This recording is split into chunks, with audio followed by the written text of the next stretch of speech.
Bonjour à toutes et tous. Allez, aujourd'hui on reprend un format habituel, quelque chose de très court sur un joueur, un pépite ou pépito. Et aujourd'hui on va s'intéresser à un pass rusher. Allez, let's go.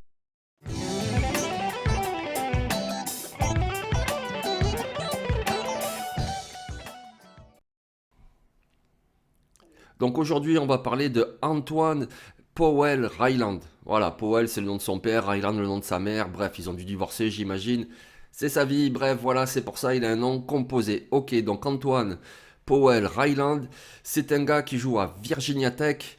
Ça fait la deuxième saison qu'il y est après avoir passé 3 saisons à Florida. À Florida, les 2 premières saisons, assez peu utilisées. La troisième, il a commencé à montrer des bonnes choses. Et puis finalement, quand même, il a transféré. Et il a plutôt bien fait. En 2023, il signe 9 sacs et demi avec Virginia Tech. Et en ce début de saison 2024, il est juste fantastique. Il sac tout ce qui passe. Tout ce qui bouge, voilà, tac, tac, tac. Il met tout le monde au sol. Voilà, il met tout le monde au sol. Il met tout le monde d'accord. On l'a encore vu samedi dernier. Non, même c'était vendredi, dans la nuit de vendredi à samedi. Bref, on l'a vu la semaine dernière contre Miami. Voilà, il est vraiment comme ça. C'est vraiment le pass rusher qui est rapide, qui a un bon bend, vous savez, cette capacité à se pencher pour éviter le lineman offensif qui te marque comme ça. Il a de la vitesse, un premier pas explosif, et boum, et boum, et boum, et regardez. Virginia Tech showing blitz on 3rd and long. There it comes. Hit from the backside, APR into the box score. That's number 7.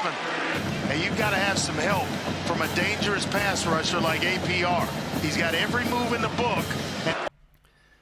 APR, voilà, hein, Antoine, Powell, Ryland, APR, c'est un joueur comme ça, très fluide de mouvement, très rapide. Il a plutôt de bons moves aussi, vous savez, le rip move, c'est-à-dire par en dessous pour écarter le bras du lineman offensif. Par-dessus aussi, le swing move, hein, ça rappelle le crawl, c'est pour ça qu'on appelle ça le swing move. Donc il a comme ça quelques moves, il est très rapide, c'est plutôt un joueur intelligent pour prendre les bons angles d'attaque, et puis il joue en plus une position vraiment comme ça déterminante, hein, forcément pass rusher, c'est-à-dire mettre le quarterback sous pression.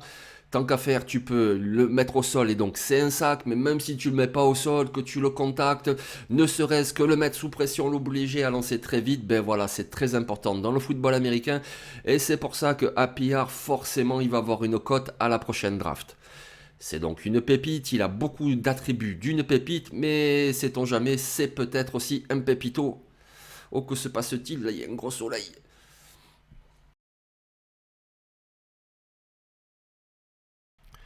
Premier élément qui joue contre lui, ben c'est son gabarit. Voilà, c'est son gabarit. Alors je sais, vous entendez forcément des gens vous dire oh là là, la foire aux bestiaux, qu'est-ce qu'il y a, la longueur de bras, nani nana. Mais bon, qu'est-ce que vous voulez quand vous regardez la NFL, que vous regardez les joueurs qui réussissent en NFL, quand vous voyez des joueurs qui étaient bons à l'université et qui ont du mal en NFL, la plupart du temps, ben, il y a un problème aussi de mensuration et de gabarit. Évidemment, c'est pas la première des causes.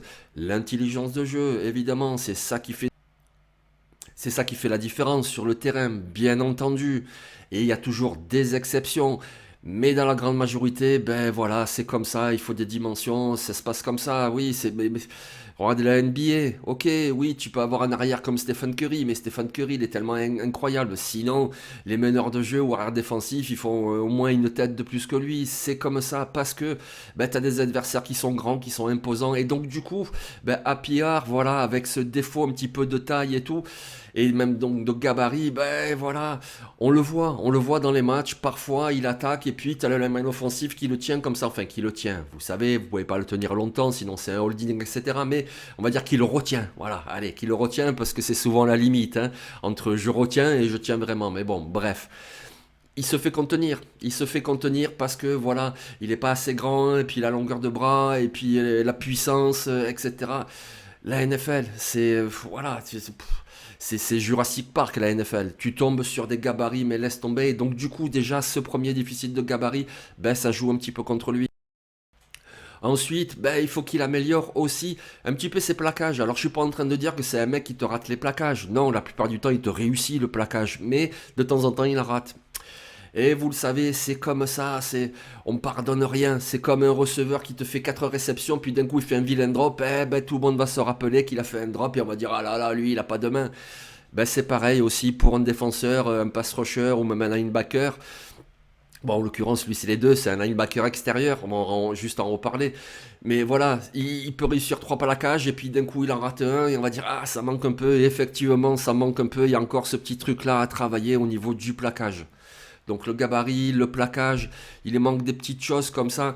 Et puis, justement, par rapport à ce gabarit-là, même s'il n'est pas mauvais contre la course, il montre de bonnes choses, mais il a du travail à accomplir à ce niveau-là, parce que sinon, il risque d'être limité au système en 3-4. Vous savez, 3-4, tu as 3 linemen défensifs devant, et ensuite, ben, tu as 2 linebackers intérieurs. Bon, des fois, tu rajoutes un defensive back, mais là, je suis en train de digresser, c'est pas bon.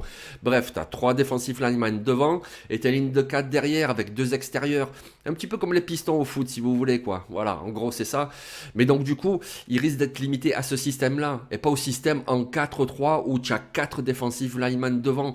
Et pourquoi c'est différent comme système? Ben, parce que ça nécessite que ces mecs devant les 4, les 2 qui sont à l'extérieur de la ligne de 4, ben, ils doivent être plus costauds pour aussi non seulement savoir mettre la pression, mais également défendre la course. On appelle ça un edge setter, c'est-à-dire qu'il tient son côté contre la course parce qu'il est suffisamment costaud, il va se défaire du bloc et puis il va aller choper le coureur.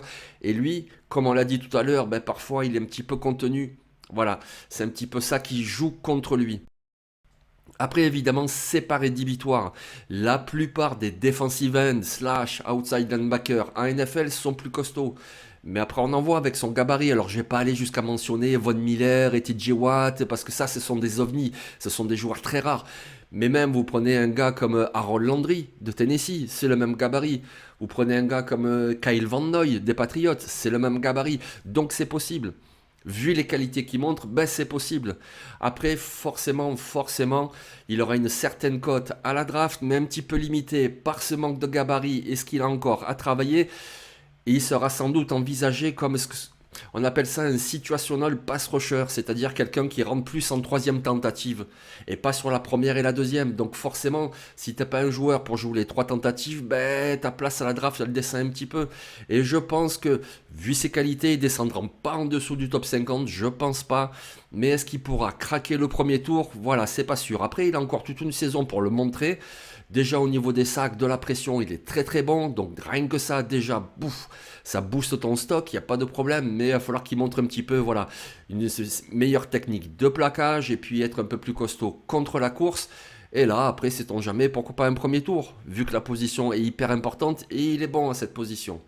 Mais voilà, donc il a beaucoup d'attributs d'une pépite. En même temps, il y a des petits trucs de pépito parce que c'est la NFL. On dit pépito pour la NFL, je vous le rappelle, hein, pas pour le niveau universitaire.